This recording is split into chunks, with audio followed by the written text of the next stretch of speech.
Hola, ¿qué tal? ¿Cómo están? De nuevo un saludo muy especial. Bienvenidos a este espacio que ustedes saben es creado para hablar temas de salud mental, esos temas que a veces son fuertes para muchas personas, que para mí me tocaron hace 2 años y medio cuando padecí una depresión muy fuerte. Hace 8 días hablamos y estuvimos con un invitado muy especial, Diego Lopera. Él es médico oncólogo de la Clínica Oncólogos de Occidente, aquí en Manizales, con quien tocamos un tema muy importante y es el tema del cáncer, de una enfermedad que es muy común hoy en día, una enfermedad que ha tocado muchas familias, a muchas personas y que en gran parte toca las emociones y las fibras de las personas, no solo de los pacientes o las personas diagnosticadas, sino de su entorno, sus familiares y amigos. Hoy estamos con una persona que conocí yo en la universidad, que es ex compañera de la universidad, que es amiga de vida y quien fue diagnosticada con cáncer, pero que hoy en día está con nosotros, superado, saliendo adelante y viviendo una nueva vida, una nueva oportunidad. Ella es Edna Lorena Cuesta. Edna, ¿cómo estás? Muchas gracias por darnos este espacio, por estar con nosotros. Mauro, pues para empezar debo decir que estoy aquí respirando, mirando y sintiendo la vida y eso pues es de agradecer de entrada. Y de antemano pues gracias por invitarme a este espacio que lo he seguido en anteriores ocasiones y ahora pues estar acá, todo un honor. Bueno, Edna, te invitamos porque para nosotros es importante tocar muchos temas que competen a nuestra salud mental y uno de ellos es una enfermedad. En este caso, el cáncer. Cuéntanos un poco ese proceso cuando inició, cuando te dieron esa noticia que a muchos les da tan duro. ¿Cómo empezó ese cambio de vida tuyo? Bueno, la noticia obviamente es muy, muy fuerte. Uno por más que la anticipe, que se la imagine, pues no la logra como digerir del todo. Yo me acuerdo que estaba en Supía, en ese entonces era profe en un colegio allá. Me llamó el médico porque pues días previos tenía como un tumor muy, muy, muy grande. Sí había sospecha de cáncer, todavía no sabíamos como qué tipo. Y me llama el médico y me dice, sí, efectivamente tienes un cáncer muy agresivo. eh, es un linfoma no Hodgkin, cáncer líquido, pero pues confiamos en que con tu edad, con tu actitud, pues vas a salir adelante, además que eres mamá, entonces vas a tener como todo el sentido pues para estar acá. Entonces recibí la noticia, me acuerdo que estaba sola en la sala de profesores de allá, de ese colegio. Eh, Prácticamente borré memoria de mis pies, solo me acuerdo que caminé por el pasillo del colegio, le hice señas a una profe, colega, compañera, y muy triste le dije, oye, pues ya me confirmaron, tengo cáncer. Entonces ella me abrazó, pues ahí pues como el quiebre, la emoción total que no se puede contener. Pero después de ese abrazo y después de que ya me tocó como retornar sola, pensé como en Juandi, pensé en lo que me gusta estar acá, lo que me gusta la vida, respiré y dije, bueno, hay que hacerle a lo que haya que hacer, tratamientos y voy a tratar de ponerle buena cara. Bueno, una parte importante, darle buena cara, pensar positivo, buscarle, como dicen popularmente, la comba al palo. ¿Cómo fue, digamos, darle la noticia a tu familia, a tus amigos, a tus seres queridos? Bueno, pues yo he tenido en todo este proceso una aliada pues muy importante que es mi mamá. De hecho porque ella es enfermera, entonces como que ha podido asumir mejor todo este proceso. Em, pero me acuerdo que más que la noticia que se las hubiera dado yo, fue un momento muy, muy, muy importante y fue cuando el médico, el hematoncólogo, nos reunió. Yo estaba ahí pues en la cama del hospital y nos dijo más o menos como en estas palabras que teníamos dos opciones, ¿cierto? Una, que yo pudiese recibir el tratamiento de quimioterapia, que era un tratamiento muy fuerte, muy agresivo, se llama un esquema R-CHOP, eh, precisamente pues por mi edad, por mi actitud, etcétera. Pero había otra opción y era ingresar en esa lista de pacientes refractarios, es decir, pacientes que rechazan el esquema de quimioterapia, y eso pues podría complicar las cosas y entrar de pronto como en esa tasa de mortalidad existente por este cáncer que es un linfoma no Hodgkin. Sí. Entonces, claro, sobre todo mi papá al escuchar la noticia pues se puso lívido, se puso pálido. Fue pues duro para mí escuchar eso también. Fue un momento complicado, yo creo que para ellos. Entonces, sé que estuvieron por fuera y que lloraron como aparte, pero sí les dio muy duro. Bueno, ustedes, digamos, durante ese proceso, tuvieron el acompañamiento o la guía, digamos, de un profesional en temas de psicología o de psiquiatría que estuviera con ustedes en esos procesos o en ese tratamiento, digamos, que llevaste. Pues yo tuve un momento muy difícil, ahí tuve un primer acompañamiento en psicología, fue el día en el que me llamó la profe de mi hijo, Juan Diego, tiene 7 años, en ese entonces tenía 5, y me dice, oye, es que estamos acá preparando unas tarjetas para el Día de la Mujer. Juan Di, cosa que nunca había hecho, rayó la pared, un muñequito solo. Entonces me acerqué a preguntarle que por qué había hecho eso, por qué había rayado la pared. Y me dice que es que se siente solo y que no tiene a quién entregarle la tarjeta.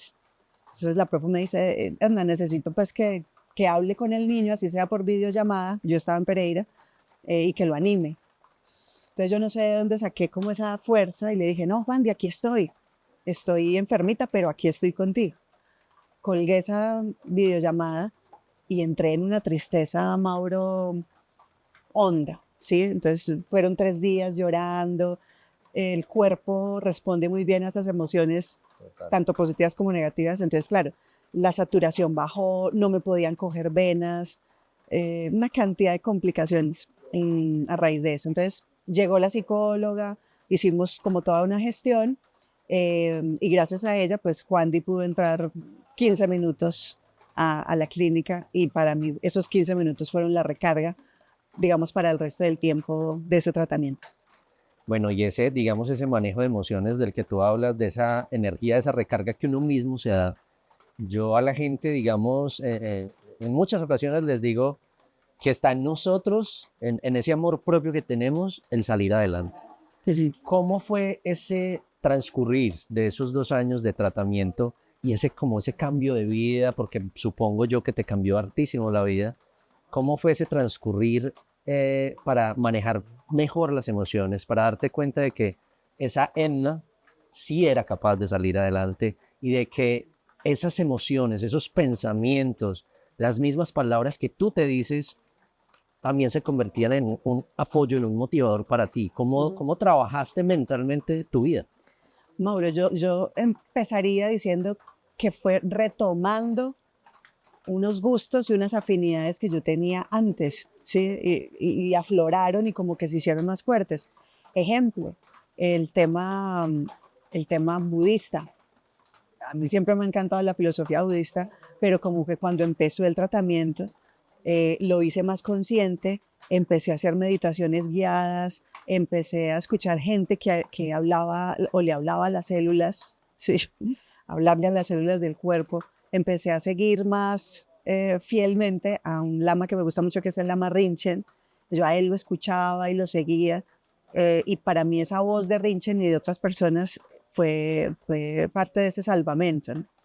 También el tema de la lectura. Siempre me ha gustado leer, pero como que ahí fue un vínculo muy, muy estrecho, ¿no? Porque además de mi mamá, que era la que estaba ahí conmigo día y noche, y de mis papás, de mi papá, de mi hermana, etcétera, pero los libros se convirtieron en una compañía indispensable. Entonces me acuerdo que incluso trataba como de escapar a esos sonidos de una clínica, del medidor de presión, de la máquina de infusión, no sé qué, y ponían en YouTube lluvia, sonidos de lluvia, y me abstraía en esa lectura y me podía quedar, bueno, cuando no estaba tan maluca, obviamente, porque hay muchas náuseas y muchas cosas, pero cuando lo podía hacer, ahí me quedaba, no sé, media, una hora, y como que lograba escapar. Bueno, esa parte que tú dices es muy importante y digamos pacientes que en otros estados o trastornos mentales como la depresión y la ansiedad se alejan de esos hobbies, de esas cosas que les gusta, y antes una de las alternativas o herramientas indispensables para nosotros para volver a ser ese yo interior que nos gusta, es retomar las actividades como tú lo dices. A mucha gente pintar mandalas, colorear, hacer deporte, o sea, volver, no dejar a un lado esa vida que nos gusta, sino antes atraerla hacia nosotros. ¿Cómo entonces, digamos, es ese proceso de renacer de esa Edna que a medida que iba pasando el tratamiento, tú ibas viendo que iba como fortaleciéndose? ¿Cómo fue ese proceso?